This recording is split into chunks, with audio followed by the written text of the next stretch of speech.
Wala kang magagawa! Pipigilan kita! Hindi mo magagawa yan!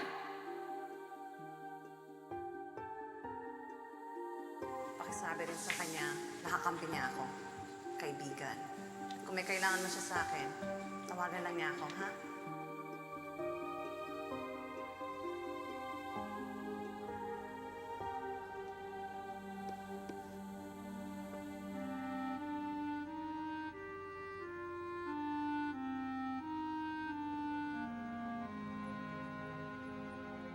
Ayan, ito palitan Hi, good morning. Mrs. Avalon, what a surprise! Len, please prepare tea for Mrs. Avalon. Ma'am, this way, please. Thank you. Ma'am, what can I do for you? Wala naman. Nangangamusta lang. Okay lang po.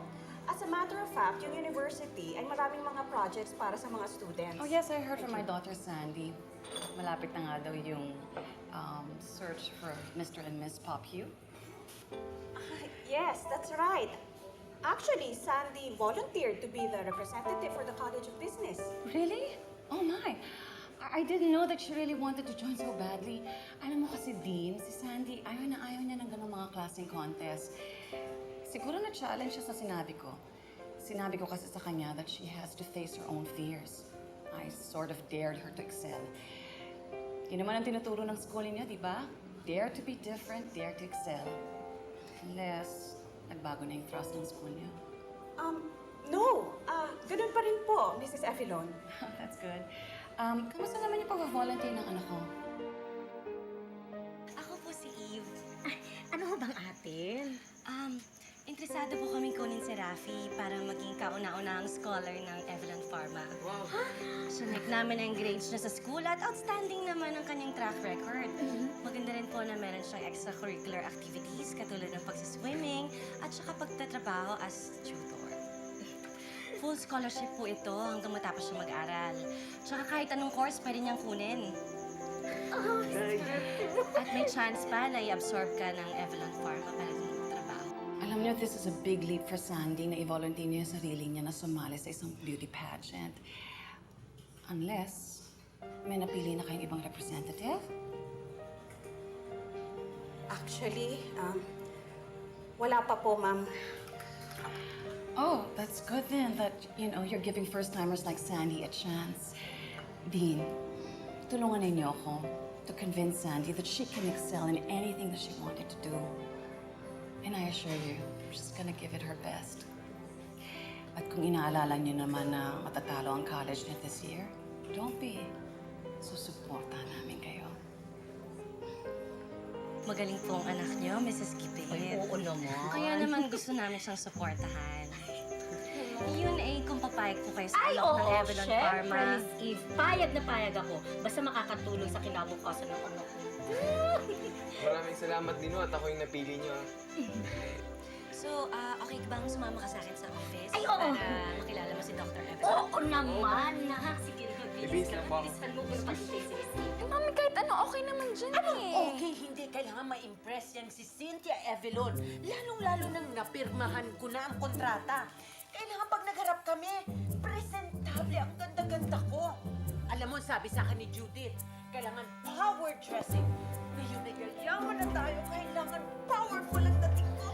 Kailangan kumikis lang ako sa yaman, gano'n. Wala naman akong alam dyan Ay, wala Hello, mag-isip ka Mrs. pa. Evelyn? Ano ka ba? Si Miguel Asius po to. Pwede po ba ako makipag-get sa inyo? 5, 6, 7, 8! 1, 2, 3, 4, 5, 6, 7, 8! 1, 2, wait! 2, wait! Stop it! Ulit! 1, 2, 3, 4, 5, 6, 7, 8, and 1, 2, wait! 2, wait, and last! 5 minutes break!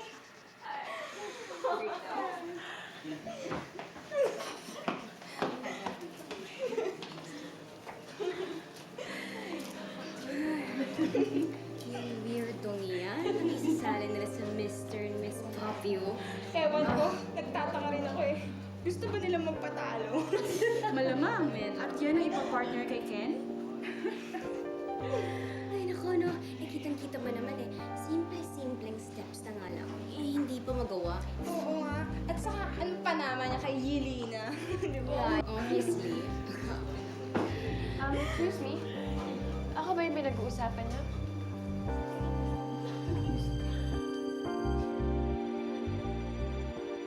Miguel, may problema ba? Ma'am, kailangan ko po ng tulong niyo eh.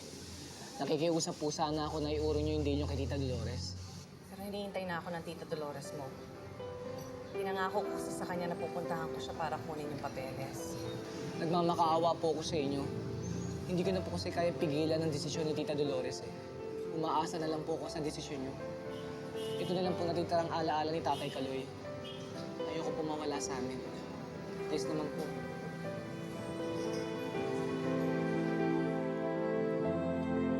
Hello, Eve. Paki-cancel yung appointment ko kay Dolores Asis. Okay, thanks. Salamat po, Miss Evelyn. Miguel, ginawa ko lang to dahil alam ko kung gaano kahalaga sa'yo ang hardin. Pero, pag-iisipan ko pa rin yung hiling mo. Sige ho, umaasa na lang po ako mapagbibigyan niyo po ako sa kailingan ko para po kay Tatay Kaloy. Eh, siguro naman narinig mo, no? Kaya ano naman ngayon sa'yo? Easy, Kristia. Easy. Hindi naman kita papatulan eh. Alam mo kung bakit? Dahil ang cheap-cheap mo. Aray! Ano ba? Itawan mo ako, ha? Gusto mo ng away, ha? Diba? Tumigil ka na! Tigil! Ikaw, gusto mo kami ng away, eh! Anong maguluhan to? Ma'am, kanina pa nila ako pinagchichismis ang lahat. Sinasabi nila wala akong karapatan sumali sa contest na to. Nung nilapitan ko sila, hinablot ni Kristia yung buho ko. Eh, kinambo ako cheap, eh! Cheap ka naman talaga, eh! Ma'am, sinabulutan niyo si Sandy ng basta-basta. Sa susunod, kung hindi niyo mapanindigan pinagsasabi niyo, itigom yung mga bibig niyo!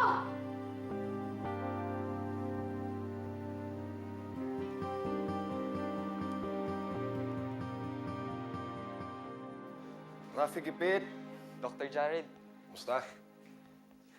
Puka. Well, if ever ikaw ang kauna-una ang maging scholar ng Evelyn Pharma, nakikita kasi namin na malaking may tutulong mo sa future ng kumpanya to.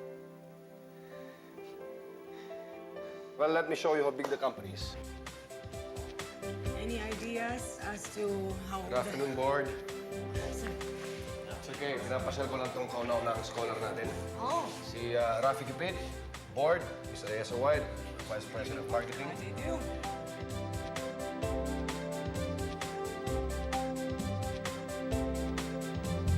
A little techno will make it go so go for what you know.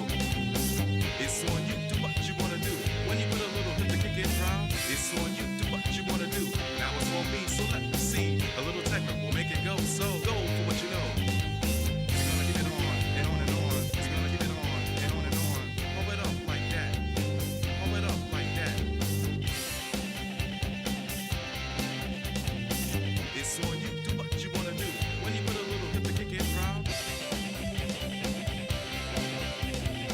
It's on you, do what you wanna do. Now it's on me, so let me see. A little techno will make it go, so go for what you know. Ano tingin mo, Rafi? ang ganda ho ng laboratory niyo, Dr. Jared. Kompleto pa sa facilities. Kaya naman ho pala kayo nangungunang pharmaceutical company sa Pilipinas eh. So, tinatanggap mo na ba ang offer ko? Hindi lang po payag. Excited pa. Wala akong karapatan para tumanggi, Dr. Jared. Sobra-sobra akong pasasalamat ko dahil ako yung napili niyong scholar.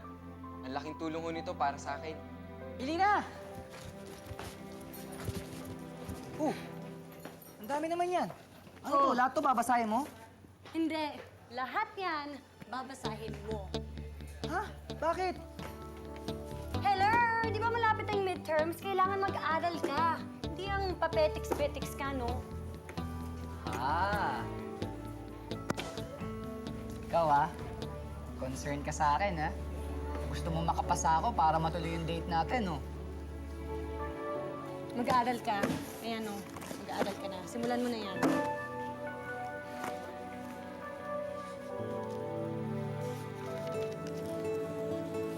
Well, Ines,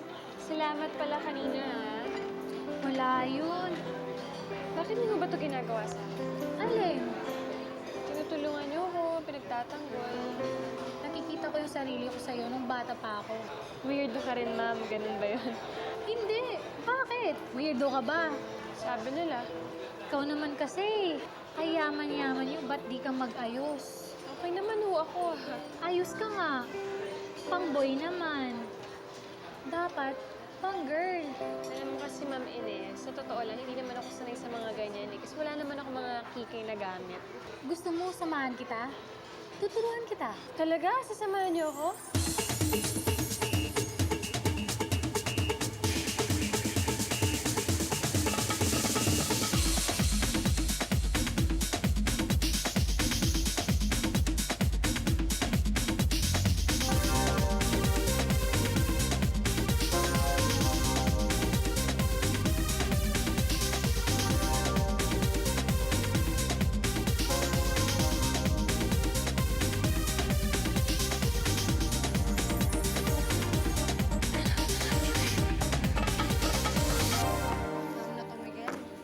Sa bahay ka na lang mag-aral. Ha? Eh, hindi ko kaya mag-aral ng walang kabatuhan eh. Ha? Eh, magagabi na. Yung live magsasara na kailangan na natin to sa uli. Eh di sa bahay niyo na lang. Sa bahay namin? Hindi pwede. Sa inyo kaya? Sa bahay namin? Gusto mo pumunta ron? Eh kaya lang, maliit lang yung bahay namin eh. Pero tara! Tara, doon na lang tayo. Salamat ha. Buti naman pumayag ka dun. Thank you nga pala dito sa makeover. Hindi, ikaw pa ngayon nagbayad ng lahat, no? Dapat ako yung magpa-thank you. So, musta yung pakiramdam mo? Okay ba? Okay naman, magaan. Siyempre. Ma'am Ines, personal question lang Bakit ba parang wala kang mga close friends? Tsaka parang hindi kayo in good terms ni Prof. Villamor? Chocolate kasi sa campus yun eh. Alam mo kasi, Sandy, yung kaisa-isa kong kaibigan, yun yung asawa ni Jane. Sorry. Okay ka lang ba? Okay lang ako. Ako nga pala si Gerson. Gerson Villamor.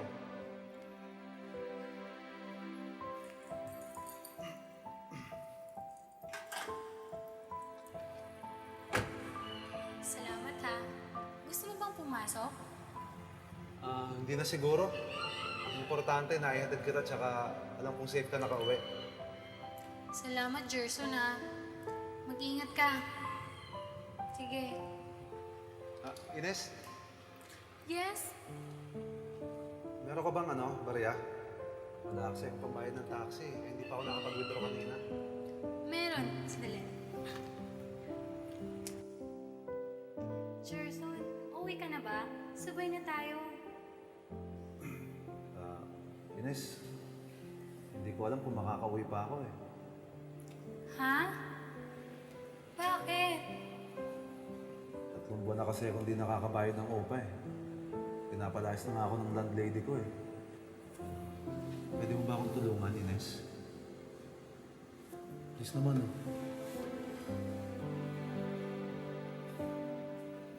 Ano ba may tutulong ko sa'yo? Okay lang bang utangin mo ako?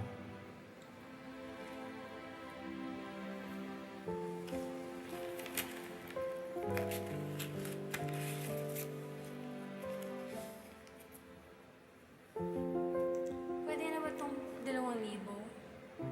Ako, Ines. Maraming salamat ha. Hindi ko na alam kung saan ako pupulutin kung wala ka. Anghel talaga kita, Ines.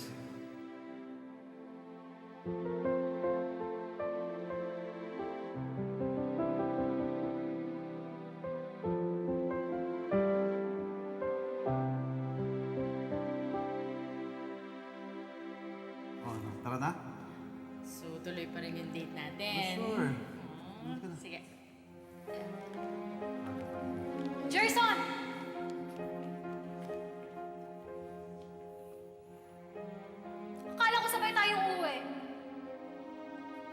lakad kasi kami ni Jane eh.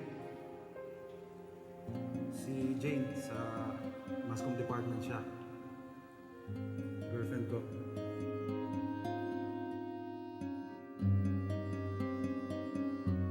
Parehas na pala tayo maminis, no? Alam mo, sa totoo lang, kaya lang naman talaga ako sumali sa Mr. and Miss Poppy na yan. Wala, para mapansin lang ako ni Miguel. Sinong Miguel? Yung janitor? Sali rin kasi siya dun eh. Pero alam ko naman, hindi rin ako papansinin nun kasi gusto niya talaga sa niya. Ganyan talaga. Pero hindi pa naman uli ang lahat. Malay mo.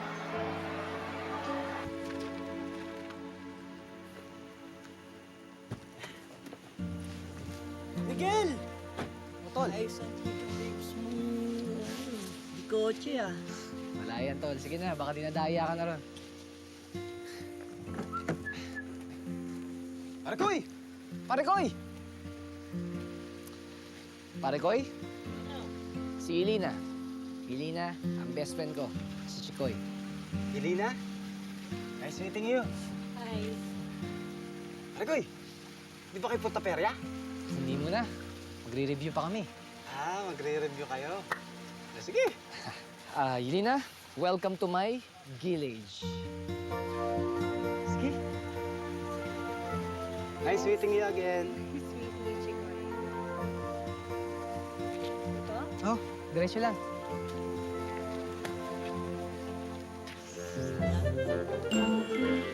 Diyan ka, ate.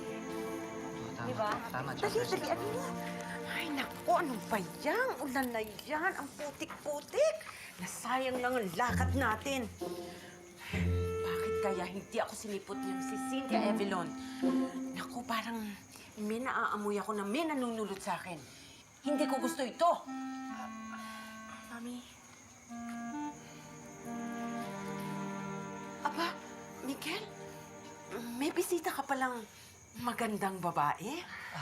Opo, tita. Si Ilina po. Ilina, si Tita Dolores, tsaka si Madonna. Hello po. Ay, Iha? Sa'yo ba yung kotse dyan sa tapat? Opo. Sensya po, nakaharang po ba? Sige, ipapatabi ko na lang po sa driver ko. May driver? Ay, naku, hindi. Ayos lang na nandyan sa tapat namin yung maganda mong kotse. Tita, pwede ba kami mag-review dito? Kasi midterms na namin bukas eh. Sus, ikaw mag-review? Bakit? Alam mo ba spelling na review? Ay, pwede ba? Tama, hindi ka makasagot. Mahiya naman kayo. Sa harapan kayo ni Yelena mag-aaway. Pasensya ka na, ha? Ganyan lang talaga silang dalawa. Kasi nagmamahalan sila. Kumain na ba kayo, ha? Ilina, sandali lang ha. Magluluto muna ako ng hapunan. Ay, naku, Miguel, hindi. Wag na, wag na. Ako na lang ang bahala. Sige, mag-review na lang kayo dyan. Huwag na kaya natin ituloy yung pagbili ng hapdi ni Kaloy. Yan na naman ba tayo, Cinta? Nakausap ko kasi si Miguel. Nakiusap siya na huwag na natin ituloy yung pagbili. Miguel, ba't ka ba nakikinig sa kanya? Siya bang may-ari ng hardin? Eh, yung may-ari nga gusto magbenta eh. Ituloy mo yun, Cinta. Kaya nasayang mo ng Miguel na yun sa gusto niya. Sige, pakitanggal na ang mga gamit nyo. Kakain na tayo. Sige po. Ayan.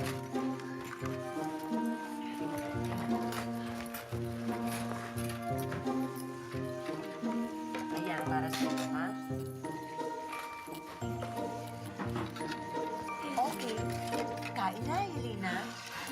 Uy, Yelena, sabi ko kayo, sandali. Pwede ba? Mahiya naman kayo. Mahiya naman kayo. May kaharap tayong bisita. Baka naman sabihin ni Yelena na ngayon lang tayo nakakain ng litsong manok. Ngayon pa nga lang. Ano? Ngayon pa lang kayo nakakain ng lechong manok? Ay, naku. Hindi naman sa ganon. Kasi minsan lang talaga kami kumain ng litsong manok kasi malansa. Naku, basta. Akin na nga yan. Ako Ako na ang magbibigay sa inyo para hindi na kayo magpatayan, nakakahiya sa harap ng bisita, ha? Ayan. Kainin nyo na yan. Ha? What about an exclusive distributorship? Ano ibig sabihin? Yung sa Hardin ni Kaloy. Sila pa rin ang gagawa, tayo magbebenta. Ano yan pa rin ba? Nasa bahay na tayo. Sa kanilang trabaho na yan. Parang linya ko yata yan, ah. So, what do you think? Ikaw na bahala. Just make sure na i-consult mo kay Dolores yan. Kung papayag siya, okay sa akin. Really? Thanks. Bye. So, classmates kayo ni Kuya Mix? Hindi kami classmates, pero pareho kaming course. Of course. Ano naman ang surname mo? White po. White? As in puti? Saan naman nagtatrabaho ang mami mo? Sa Evelyn Pharmaceuticals po. Talaga? Eh di, mayaman kayo? Naku, sandali. Naalala ko tuloy. Meron pala kasing gumugulo sa isip ko. Kailangan kong tawagan yan si Cynthia Evelyn. Sige na, kumain na kayo, ha? Pasensya na. Ay,